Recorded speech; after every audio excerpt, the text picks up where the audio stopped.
Perkenalkan, nama aku Sasa, dan perkenalkan dua temanku. Aku Wawa. Aku Intan. Halo Wawa dan Intan. Halo Sasa. Nah, jadi di podcast kami hari ini kami akan membahas materi yang sangat penting banget nih, yaitu tentang child psikopatologi dan ADHD. Menurut kami, materi ini sangat penting dan sangat relevan untuk orang tua, pendidik, dan kita semuanya.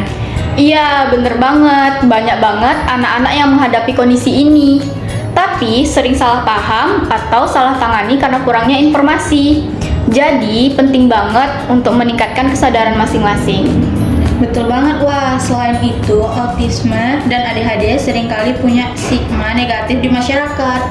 Padahal, anak-anak dengan kondisi ini hanya butuh pendekatan yang berbeda, bukan diperlakukan seolah-olah mereka aneh atau bermasalah. Nah, setuju banget. Sebelum memulai diskusinya, aku akan jelasin sedikit apa itu autisme. Jadi, autisme itu adalah gangguan perkembangan neurologis yang mempengaruhi komunikasi, interaksi sosial, dan perilaku. Autisme ini sifatnya spektrum, artinya gejalanya bisa ringan banget sampai berat banget. Iya, kayak misalnya ada anak-anak yang sulit memahami kontak mata atau ekspresi wajah. Ada juga yang pola perilakunya repetitif, seperti terus-menerus memutar benda atau mengayunkan tangan.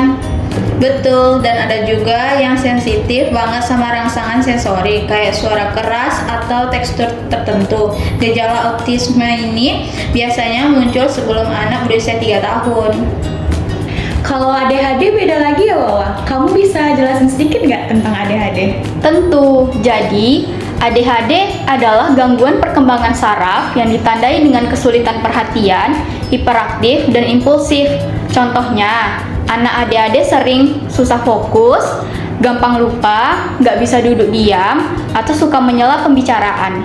Iya, mereka kayak selalu punya energi berlebihan, misalnya suka lari-lari di situasi yang nggak seharusnya, atau kesulitan mengikuti aturan di kelas.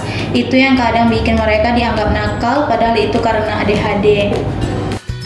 Bener banget. Menariknya, autisme dan ADHD ini sering kali tumpang tindih. Bahkan katanya 30-50% anak dengan gangguan autisme ini punya ADHD. Itu namanya komorbiditas. Iya, dan kalau udah komorbid, gejalanya jadi lebih kompleks. Misalnya, kesulitan regulasi emosi dan fokus perhatian. Makanya, diagnosis dini itu penting banget. Betul, dengan diagnosis dini, kita bisa memulai intervensi yang tepat, kayak terapi sosial buat anak autis, atau manajemen perilaku untuk anak ADHD. Selain terapi, diet makanan juga punya peran besar ya. Contohnya, anak autisme disarankan mengkonsumsi makanan yang kayak omega 3, vitamin C, vitamin D. Tapi, mereka juga perlu menghindari makanan dengan gluten dan kasein. Kalau untuk ADHD, mereka perlu menghindari makanan cepat saji, makanan manis, dan pewarna buatan. Mereka butuh makanan yang kaya akan zinc dan protein. Selain diet, penting juga dukungan psikologis. Misalnya, anak-anak ini perlu diberikan penguatan positif untuk perilaku baik dan aturan yang konsisten supaya mereka tahu apa yang diharapkan. Setuju banget. Dan tentunya dukungan dari orang tua dan lingkungan itu nggak kalah penting loh. Karena dengan pendekatan yang tepat, anak-anak ini tetap bisa berkembang dan mencapai potensi terbaik mereka. Iya, jadi pesan kami untuk semua pendengar, jangan ragu untuk mencari bantuan ahli kalau ada tanda-tanda yang mengarah ke autisme atau ADHD. Dengan penanganan yang tepat, anak-anak ini bisa hidup dengan kualitas yang baik.